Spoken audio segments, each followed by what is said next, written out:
The live TV, सच सबसे आगे। देश की जनता का पैसा सच में उद्योगपतियों की जेब में जाता है, इस बात का पुख्ता सबूत हाथ लग गया है। दोस्तों नमस्कार, मेरा नाम है जयंती झा और आप देख रहे हैं द लाइव टीवी। बार बार अगर देश की जनता के मुंह से और सबके मुंह से ये चीज सुनने को मिले, ये बात सुनने को मिले कि ये सरकार मोदी जी नहीं बल्कि अडानी और अंबानी चला रहे हैं, कुछ उद्योगपति चला रहे हैं, तो अंधभक्तों को जबरदस्त मिर्ची लगती है। पर अब डबल मिर्ची लगेगी, क्योंकि ऐसा सबूत हाथ लगा है ना कि इस बात को साबित करके दिखा सकते हैं। मोदी जी ने इतनी चालाकी से मुकेश अंबानी को पिछले दरवाजे से वित्तीय प्रणाली में दाखिल करवाया है कि किसी को पता ही ना चल सके, लेकिन उनकी जो चाल थी ना वो सामने आ गई है। आपकी स्क्रीन पर देखिए दोस्तों, आपको देश 24/7 की खबर दिखा रहे हैं। इस खबर में लिखा है कि हिंदुस्तान के कॉरपोरेट जगत में मुकेश अंबानी के नजदीकी निहार जम्बूसरिया को एक बहुत बड़ी पोस्ट के साथ नवाजा गया है। चार्टर्ड अकाउंटेंट की शीर्ष संस्था है ICAI, जिसका अध्यक्ष निहार जम्बूसरिया को बनाया गया है। ICAI यानी institute of chartered accountants of India के अध्यक्ष अब जम्बूसरिया बन चुके हैं।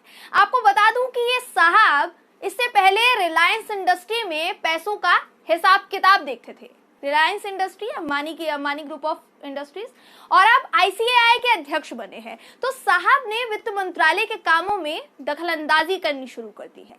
अब आप खुद समझिए कि जब प्रधानमंत्री मोदी के खास हैं अंबानी, तो उनके खास जम्बूसरिया कितनी भी मनमानी करें, कौन रोकेगा? कोई नहीं रोकेगा, क्योंकि ये मामला प्रधानमंत्री के खास अंबानी ग्रुप का मामला जो है।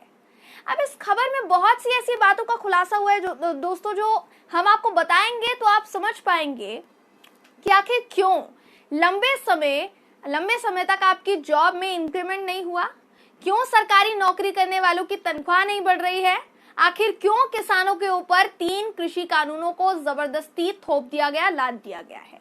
इस खबर के मुताबिक निहार जम्बूसरिया ने ICAI के अध्यक्ष की हैसियत संभाली है और इसके बाद इन जनाब ने पैर पसारने शुरू कर दिए। जम्बूसरिया ने मंत्रालय की अहम संस्था नेशनल फाइनेंशियल रिपोर्टिंग अथॉरिटी यानी NFRA में अपना प्रभाव बनाने के लिए दबाव बनाया। अब NFRA क्या है?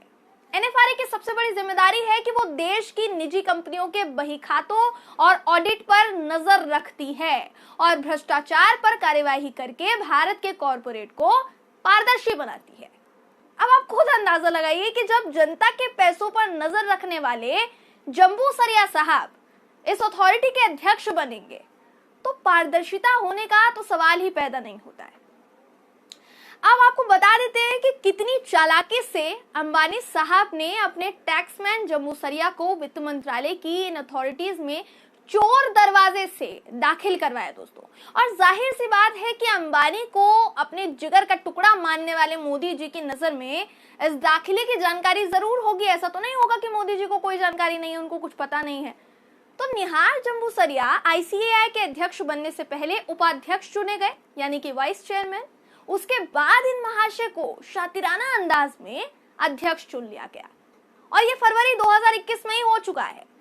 अब अगर ICAI की बात करेंगे तो ये एक निष्पक्ष संस्था थी जिसका अध्यक्ष किसी भी निजी कंपनी से नहीं चुना जा सकता था। लेकिन बात अंबानी साहब क्या है तो पक्ष और निष्पक्ष क्या है? कुछ भी नहीं होता है, किसी को थोड़ी पता चल रहा है। घुसाते जाओ अपने खास लोगों को और लूटते जाओ जनता का पैसा। अब सबसे बड़ी बात देखिए कि रिलायंस की वेबसाइट पर जम्बूसरिया की लंबी सेवा का कोई जिक्र नहीं है, यानी रिलायंस में निहार साहब ने ज्यादा दिन तक काम भी नहीं किया है। लेकिन अब देखिए, क्योंकि प्रधानमंत्री के खास हैं अंबानी और उनके खास हैं जम्बूसरिया, तो सरकार के वित्त मंत्रालय में इनडायरेक्ट तौर पर निहार साहब की दखलंदाजियां धड़ल्ले से जारी है और कोई भी रोका टोकी करने वाला कोई मंत्री सामने नहीं आया। अब NFRA में निहार दखल ना भी करें तो ICAI का अध्यक्ष बनने पर ही उनको आधे से ज्यादा ताकतें मिल जाती है, क्योंकि 72 साल पहले ICAI को संसद ने चार्टर्ड अकाउंटेंट एक्ट के तहत स्थापित किया था और ये संस्था भारत सरकार के कॉरपोरेट मंत्रालय के अधीन काम करने लगी। मतलब देश की मोदी सरकार के कॉरपोरेट मंत्रालय में अगर निहार साहब दाखिल हो चुके हैं तो NFRA की ताकतें अपने आप निहार जम्बूसरिया के हाथों में आ जाती है। तो एनएफआरए की बात करेंगे तो ये एक अथॉरिटी है जो देश की पब्लिक लिमिटेड कंपनी और बड़ी बड़ी निजी कंपनियों पर आर्थिक गड़बड़ की जांच करने की पावर रखती है। यही नहीं, स्टॉक एक्सचेंज में लिस्टेड कंपनियां जो जनता से शेयर के नाम पर अरबों रुपए ले रही है ना, उसके हिसाब किताब की जांच भी एनएफआरए कर सकती है। अब निहार जम्बूसरिया का इतने से पेट तो नहीं भरा है। ये खबर बताती है कि निहार साहब को एनएफआरए के रूल्स बदलने थे ताकि इन महाशय के पास और ज्यादा ताकतें आ पाए, क्योंकि जनता के पैसों पर नजर तो एनएफआरए में दाखिल होकर ही रखी जा सकती है ना, जिसपे अभी तक ये दाखिल नहीं हुए हैं। इसलिए एनएफआरए के जो चेयरमैन है रंगाधारी श्रीधरन, उनको निहार जम्बूसरिया फूटी आंख नहीं भा रहे हैं, जिसकी वजह से खबर तो ये भी है कि मामला वित्त मंत्री निर्मला सीतारमण तक पहुंच चुका है। लेकिन क्या होगा, मैडम क्या करेंगी? कुछ नहीं करेंगी। मोदी जी के खास हैं जम्बूसरिया। अब समझिए कि क्यों देश का आम शख्स, देश की जनता की आय में सुधार होने की जगह सब कुछ बिगड़ता ही जा रहा है। इसी से समझ जाइए कि क्यों किसान इस सरकार को बिल्कुल नहीं भा रहे हैं, क्यों ऐसे उद्योगपतियों का नाम सामने आ रहा है, क्योंकि ऐसे उद्योगपतियों के काम चौपट करवाने की मांग हो रही है, जिनसे सरकार को भी निश्चित तौर पर फायदा पहुंच रहा है। अब अगर जम्बूसरिया रिलायंस के टैक्समैन है और रिलायंस अंबानी ग्रुप का अहम हिस्सा है, तो जाहिर सी बात है कि फायदा अंबानी को होगा, और अंबानी को फायदा हुआ तो इस सरकार में बैठे मंत्रियों को भी फायदा होगा।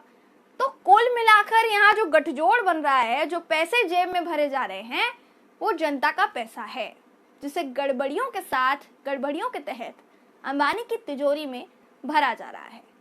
9 महीने से देश का किसान दिल्ली की सीमाओं पर बैठा है।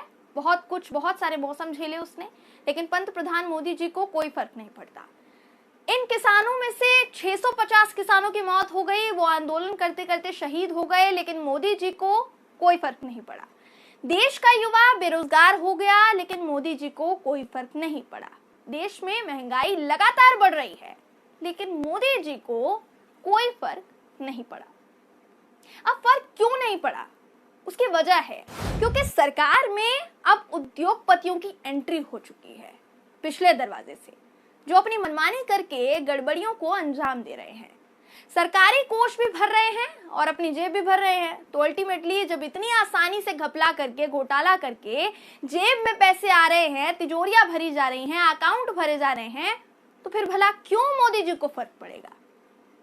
हम आपको पहले भी बता चुके हैं ना दोस्तों कि इस साल की शुरुआत में अप्रैल महीने में ही जहां देश की जनता के पास अपने घर के सदस्य की जान बचाने के लिए पैसा नहीं था, कोरोना काल में देश की जनता ऑक्सीजन के लिए दर-बदर भटक रही थी, दवाइयों के लिए दर-बदर भटक रही थी, उस वक्त उद्योगपतियों की कमाई इतनी हो गई कि शायद उतने पैसों में कई लोगों की जान को बचाया जा सकता था।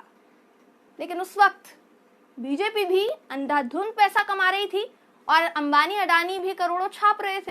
तो अंबानी की रिलायंस कंपनी एक ऐसी कंपनी है जिसने सबसे ज्यादा जनता का पैसा निवेश में लगाया है। उसके बाद गौतम अडानी तो पैसा कमाने की सारी हदें पार कर रहे हैं, लगातार वो सबसे अमीर लोगों में शुमार हो रहे हैं। अब सब कुछ साफ है कि क्यों देश का किसान ये कहने लग गया है कि ये सरकार मोदी नहीं बल्कि अडानी अंबानी चलाते हैं। यही वजह है कि लोगों की नौकरियां गई तो वापस लगी नहीं, और जिनकी लगी हुई है उनकी तनख्वाह बढ़ी नहीं, क्योंकि पैसा तो मोदी जी और उद्योगपतियों की जेब में जा रहा है, इनकी तिजोरियां भरी जा रही है। तो मोटा भाई, छोटा भाई, मंझला भाई, जितने भी भाई हैं, ये सभी भाइयों ने मिलकर देश को बेच दिया है, और पेट अभी भी नहीं भरा है। अगर आपकी जानकारी के लिए बता दूं तो अभी भी ये जो बेचने की प्रक्रिया है ना, ये जारी है।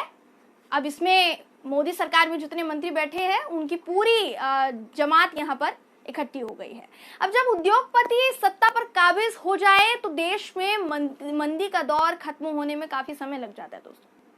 बहरहाल इस खबर पर क्या है आपकी राय, कमेंट करके जरूर बताइएगा। अगर आपको ये वीडियो पसंद आया हो तो वीडियो को लाइक और शेयर करना ना भूलें। फिर मुलाकात होगी आपसे किसी ऐसी ही खबर के साथ, तब तक के लिए नमस्कार। द लाइव टीवी, सच सबसे आगे।